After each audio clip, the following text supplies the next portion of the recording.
안녕하세요, 리핏입니다. 매일 걷기 운동으로 평발을 교정하고 있습니다. 원래 예정대로였으면 이번 주에는 푸마 벨로시티 나이트로 3를 리뷰했어야 되는데 불량이 오는 바람에 반품을 해서 신발을 주문해 놓은 상태입니다. 오려면 조금 시간이 걸려서 이번 주에는 원래 예정이 없었던 르브론 TR1을 리뷰하려고 합니다. 신발은 이렇게 생겼습니다.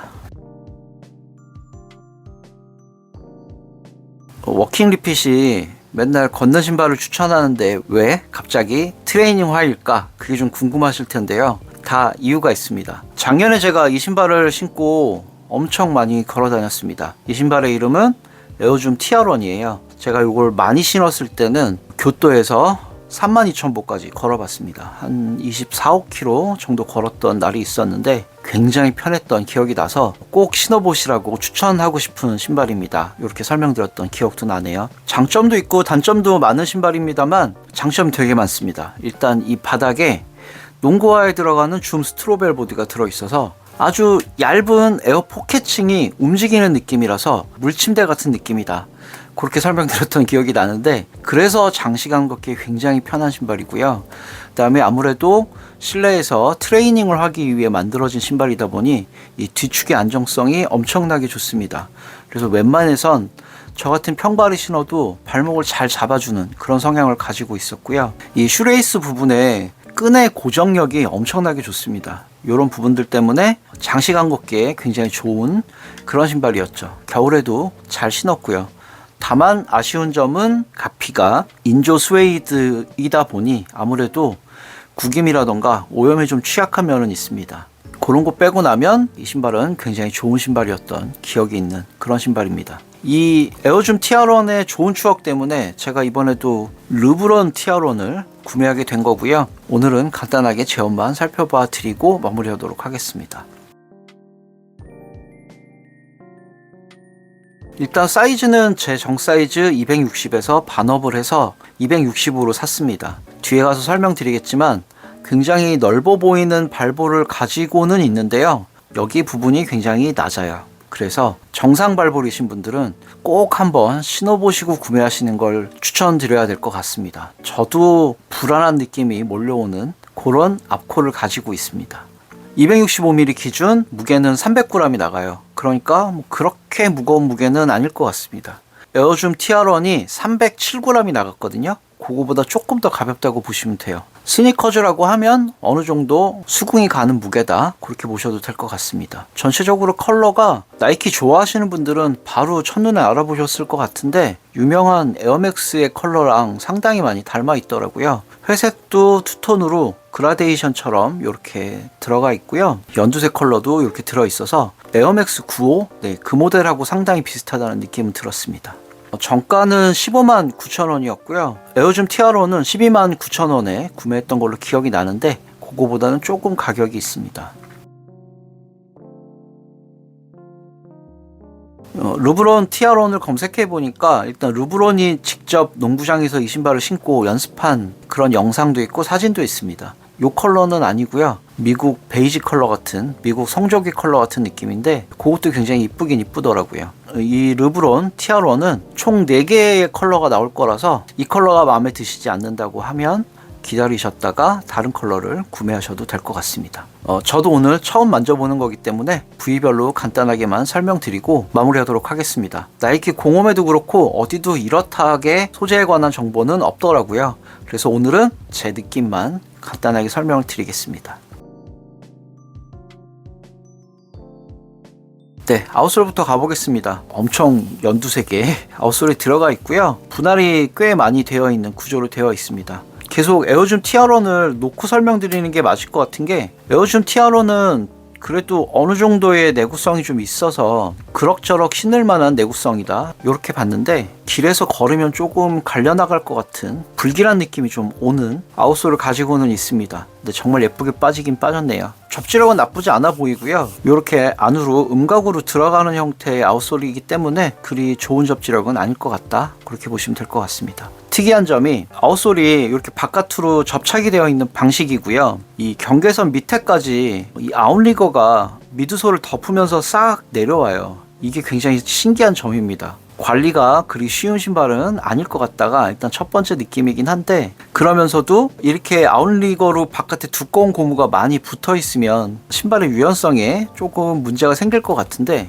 여기가 전부 다 홈이 파져 있습니다. 그래서 이렇게 접혀요. 지금 이렇게 벌어지는 게 보이실지 모르겠는데 바닥면에 홈들이 있어서 신발의 유연성을 어느 정도는 유지시켜주는 그런 기능을 하고 있습니다. 이게 이제 득이 될 수도 독이 될 수도 있을 것 같아요. 많이 걷다 보면 아무래도 이 사이에 이제 돌이 끼거나 할 수도 있을 것 같고, 신발의 또 가장 약한 부위가 이 부위가 되지 않을까 싶어서 조금 고민이 되는 그런 느낌입니다. 미드솔의 소재는 파악이 안 되는데 아마도 EVA 폼이 아닐까 싶고요. 인솔은 오솔라이트 인솔이 들어 있습니다. 엄청 야광야광한 나이키 로고도 있고요. 앞서 설명드렸다시피 에어줌 티어런은 바닥면이 줌 스트로벨 보드로 들어 있어서 좀 독특한 바닥면을 가지고 있고요. 르브론 티어런은 바닥면은 그냥 뭐 평범한 그런 느낌입니다. 큰 특이점은 없고요. 약간 특이한 건 깊진 않은데 이렇게 천공이 뚫려 있어서 이것도 유연성을 만들어 주려고 이렇게 넣어 놓은 게 아닐까 싶어요. 가피는 설포가 없는 일체형으로 되어 있는 삭스 타입이라서 이지 부스트가 살짝 생각나는 그런 느낌이기도 하고요. 이제 이런 신발들이 신발끈의 역할이 별로 없죠. 특이한 점이 이제 아웃리거가 거의 발등까지 고무가 이렇게 올라와 있다 보니까 발이 이렇게 있으면 발을 이렇게 눌러주는, 락다운하는 그런 기능은 굉장히 탁월할 것 같다, 그렇게 보셔도 될 것 같습니다. 아웃리거 위에 1.5mm 정도 되는 두꺼운 고무판 형태의 나이키 로고가 또 들어가 있습니다. 이런 부분이 굉장히 특이하긴 하네요. 앞쪽에도 그냥 마무리가 되어 있는 건 아니고요. 두툼한 가피 위로 고무 코팅이 되어 있어서 굉장히 안정적으로 보이긴 합니다. 소재 자체가 약간 두께감이 있는 소재라서 이게 어떤 소재인지는 정확히는 모르겠는데 약간 열 배출에는 문제가 있을 것 같습니다. 우리가 익히 알고 있는 러닝화의 통기성에 비하면 많이 좀 따뜻할 것 같긴 합니다. 내부로 신발끈이 지나가는 방식이 아니라 와이어가 안에서 올라와서 그 와이어가 올라온 구멍 사이로 신발끈이 지나가게만 되어 있기 때문에 아마 발등 부분도 되게 편하지 않을까, 그런 생각은 드네요. 제가 뭐 러닝을 많이 한다거나 또는 뭐 농구나 기타 다른 구기 종목의 운동을 한다거나 그런 타입이 아니고 무조건 하루 3시간 가까이 꾸준하게 걷는 걸 좋아하는 사람이라서 어떤 면에서는 이 신발이 발의 고정력을 끝까지 유지하면서 걸을 수 있게 만들어주는 그런 신발이 아닐까 싶습니다. 일단 첫인상은 되게 신선하고 좋았기 때문에 구매를 한 거였고요. 하지만 이렇게 좋아 보이는 신발도 신다 보면 문제가 생길 수도 있겠죠. 열심히 제가 테스트하고 돌아와서 설명을 드리도록 하겠습니다. 스니커즈에 비하면 굉장히 많이 편할 것 같고요. 러닝화처럼 쿠션의 지구력이 좋다거나 쿠션의 높이가 높아서 편하다거나 그런 신발은 아닌데 장시간 착용해도 일관된 착화감을 줄 것 같은 그런 신발이긴 하니까요. 한번 관심 있게 지켜봐 주시면 좋을 것 같습니다. 오늘도 한번 신은 모습 보여드리고 마무리하도록 하겠습니다.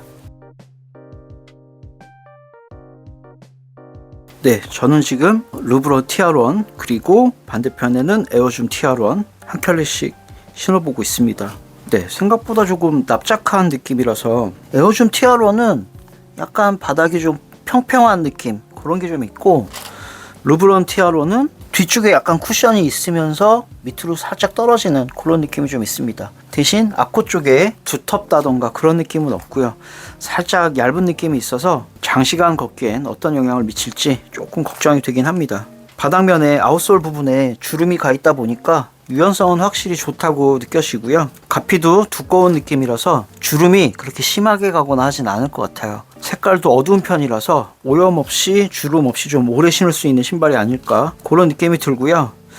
제일 큰 문제, 그리고 조금 위험할 것 같다, 그런 느낌이 뭐가 있냐면, 아웃리거가 여기 올라와서 새끼발가락은 완전히 이 아웃리거 이 밑에 있습니다. 그래서 여기가 굉장히 단단하다는 느낌이 들거든요. 뭐 단단하다는 느낌이 다르게 말하면 되게 안정적인 느낌이다 라고 말씀드릴 수도 있는데, 사람마다 족형이 다르기 때문에 여기가 굉장히 불편하게 느껴지실 수도 있을 것 같아요. 정상 발볼인데다가 발가락에 폭이 좀 넓으신 분들은 여기가 조금 문제가 될 것 같다, 그런 느낌 정도입니다. 토박스 쪽에 발볼의 넓이에 따라서 반업이 아니라 1업도 고민하시면 될 것 같은 그런 신발입니다. 발에 너무 딱 잘 맞기 때문에 신발끈은 그냥 뭐 묻거나 마나 비슷합니다. 워낙 조여주는 느낌의 착화감이어서 재미나게 신을 수 있을 것 같습니다. 다시 한번 말씀드리지만 요즘 나오고 있는 맥스 쿠셔닝화처럼 바닥면에 두꺼운 쿠션이 있지는 않아요. 그렇기 때문에 안정적이고 고정력이 좋은 착화감이다. 이렇게 설명드리면 딱 맞을 것 같습니다.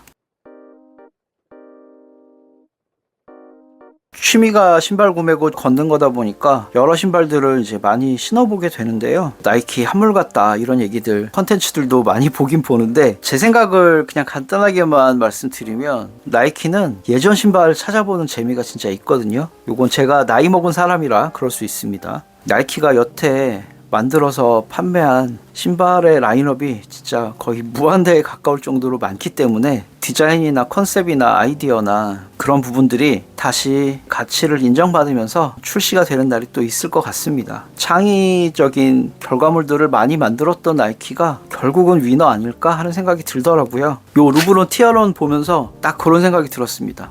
색깔도 어디서 가져온 컨셉이고 디자인도 어디서 가져온 컨셉이고 르브론이라는 훌륭한 농구 선수의 이름을 가져와서 만든 것도 그것도 크게 다른 부분은 아니지만 그래도 나이키니까 가능한 일이다 그런 생각이 드네요. 이것도 제가 100km 이상 걸어보고 돌아와서 설명드리겠습니다. 일단 프리런 2018은 걷기를 살짝 포기한 상태예요. 하루 종일 풀로 신고 걸을 수는 없는 신발이라서 조금씩 걸어보고 있으니까요. 그것도 어느 정도 때가 되면 찾아와서 또 설명을 드리도록 하겠습니다. 디자인은 좀 부담스러운데 실제로 신었을 때는 그렇게 부담되는 착화감은 아니네요. 되게 편합니다 진짜로. 당연히 이 신발은 헬스장에서 되게 많이 찾는 신발이 되지 않을까 그런 생각이 들었습니다. 매장에 가셔서 한 번씩 만져보시는 걸 추천드립니다. 오늘의 리뷰는 여기까지. 구독과 좋아요는 리핏에게 큰 응원이 되고요. 오늘도 시청해주셔서 감사합니다.